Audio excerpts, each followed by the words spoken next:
আমার প্রিয় ছাত্রছাত্রী, আজ আমি তোমাদের কাছে যে বিষয়টা নিয়ে আলোচনা করতে চলেছি তা হলো নবম শ্রেণীর গণিতের নম্বর বিভাজন। অনেকেই মনে করছো যে তোমাদের সামনে দ্বিতীয় ইউনিট টেস্ট, সেই দ্বিতীয় ইউনিট টেস্টে তুমি কোন চ্যাপ্টার জন্য কি পড়বে এবং তার মার্কস কতটা, সেটা নিয়ে আজকে আলোচনা। তো চলো আমরা শুরু করি আজকের দ্বিতীয় ইউনিট টেস্টের গণিতের মার্কস বিভাজন সম্পর্কে বিস্তারিত আলোচনা।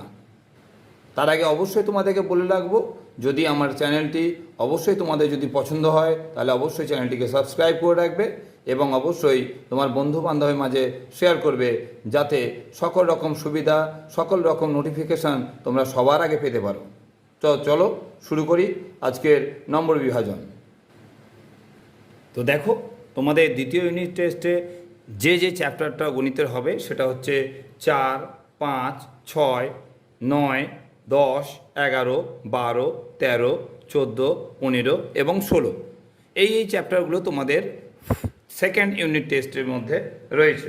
তো এই সেকেন্ড ইউনিট টেস্টের মধ্যে প্রথমে তোমাদেরকে পড়তে হবে অবশ্যই পাটিগণিত।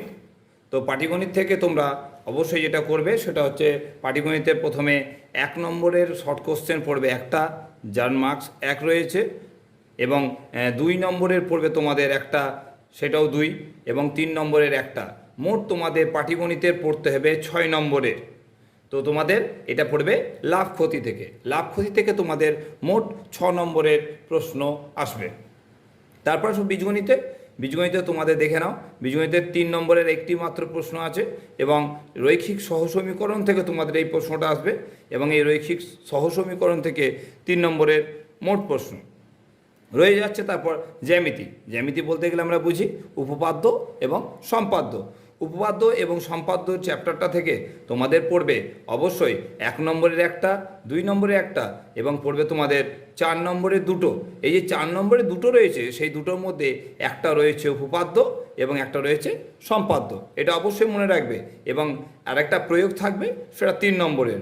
মোট উপপাদ্য এবং সম্পাদ্য মিলিয়ে তোমাদের মোট পড়তে হবে 14 নম্বরের।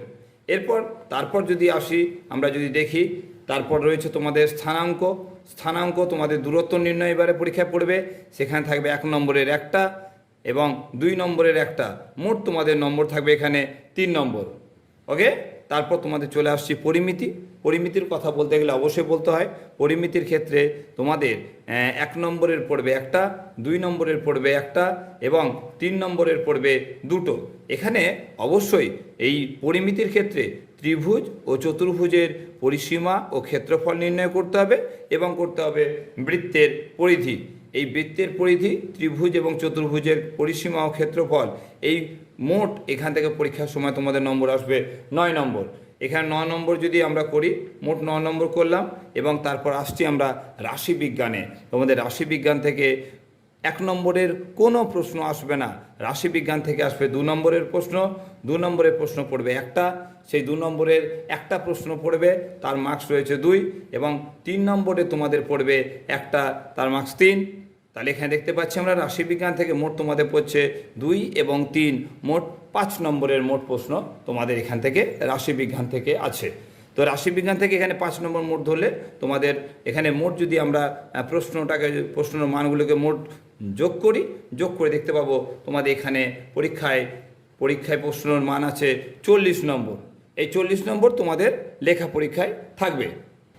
তোমাদের এই 40 নম্বর লেখা পরীক্ষা বাদ দিলে তারপর তোমাদের প্রজেক্ট থাকবে একটা।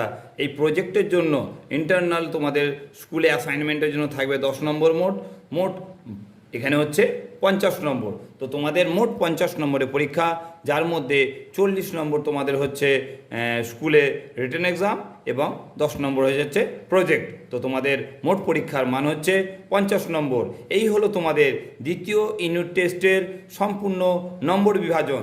অবশ্যই মনে রাখবে, যেটা বললাম আগে, তোমাদের পাটিগণিতের লাভ ক্ষতি তোমাদের এবারে সিলেবাস আছে, বীজগণিতের রৈখিক সহসমীকরণ রয়েছে, জ্যামিতি রয়েছে, উপপাদ্য ও সম্পাদ্য, স্থানাঙ্ক নির্ণয় রয়েছে, সেখান থেকে তোমাদের দূরত্ব নির্ণয় করতে হবে। তারপর তোমাদের আসবো আমি পরিমিতি, যেমন বললাম, ত্রিভুজ চতুর্ভুজের পরিসীমা ও ক্ষেত্রফল এবং বৃত্তের পরিধি, এবং সর্বশেষ রাশিবিজ্ঞান। এই হলো তোমাদের মোট সিলেবাস। সঙ্গে থাকার জন্য অসংখ্য ধন্যবাদ।